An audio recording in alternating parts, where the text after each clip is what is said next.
right, let's jump right in. I want you to think about something you're doing right this very second. Something you do constantly without even realizing it. Seeing. The story of how we even figured out how we see, well, it's one of the most incredible and surprisingly hidden tales in all of science. It all boils down to the absolute basics, right? The things your brain is just effortlessly processing. You've got the raw light that makes everything visible in the first place. Then there's the color that just paints our reality, the sense of depth that gives it all shape and form. And of course, the motion, the thing that makes our world feel alive. It all just happens, right? It feels so automatic. But have you ever really truly stopped to ask yourself, how? I mean, how does all of that stuff out there get in here, inside your head? You know, for the longest time, for centuries, that simple question had an answer. A really powerful, really convincing answer. The only problem? It was completely and utterly wrong. And that's what's so wild about this. We're not talking about a small mistake. For literally thousands of years, the greatest thinkers on the planet, we're talking ancient Greeks, the whole lot, were all working from the same flawed idea about our most important sense. So here's where we see the two big ideas go head to head. The ancient belief, it kind of makes sense, doesn't it? It's intuitive. This idea that our eyes are like little lanterns, sending out invisible rays to touch and feel the world around us. It's almost magical. But the real truth, the one that was hiding in plain sight, was the exact opposite. So who was it? Who finally shattered this ancient idea? It wasn't some famous general or a powerful king. It was a quiet, careful thinker who had the guts to question something that everyone else just took for granted. His name was Ibn al-Haytham. He was a scientist living during the Islamic Golden Age, a time of an incredible scientific progress. But even then, you know, some things were considered settled science. And he looked at this settled idea of vision, this thing everyone agreed on, and he dared to ask a simple question. A question that honestly was kind of dangerous.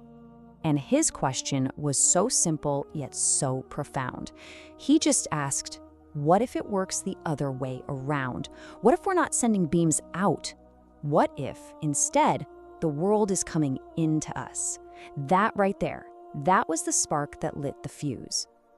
And this is where the story gets so much bigger than just how our eyes work. See, Ibn al-Haytham didn't just come up with a different theory.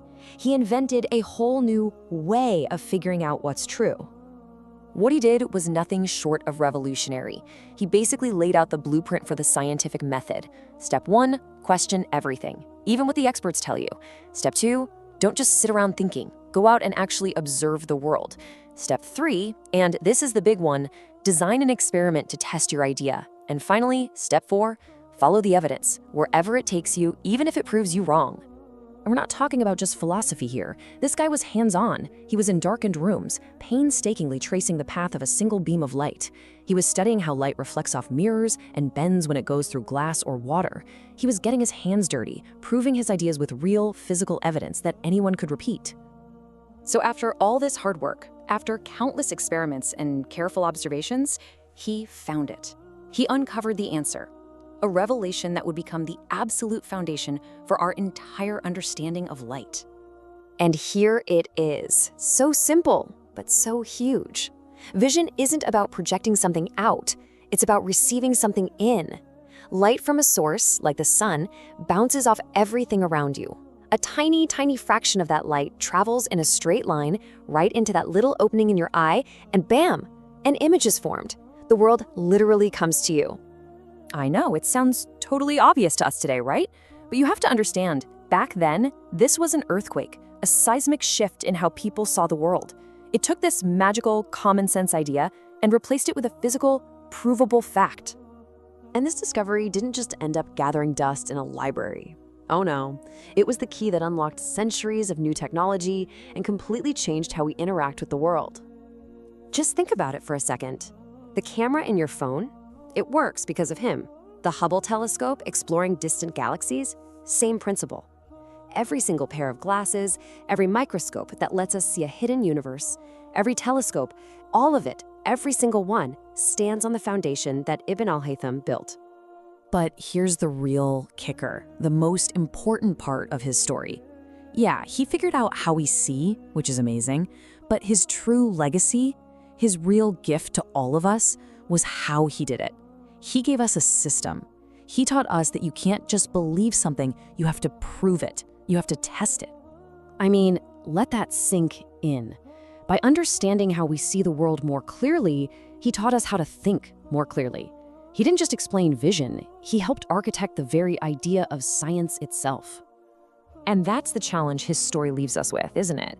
It's a powerful reminder that the things we take for granted, our most basic truths, might be totally wrong. And real breakthroughs don't always come from a complicated new answer. Sometimes they start with someone brave enough to ask a simple question.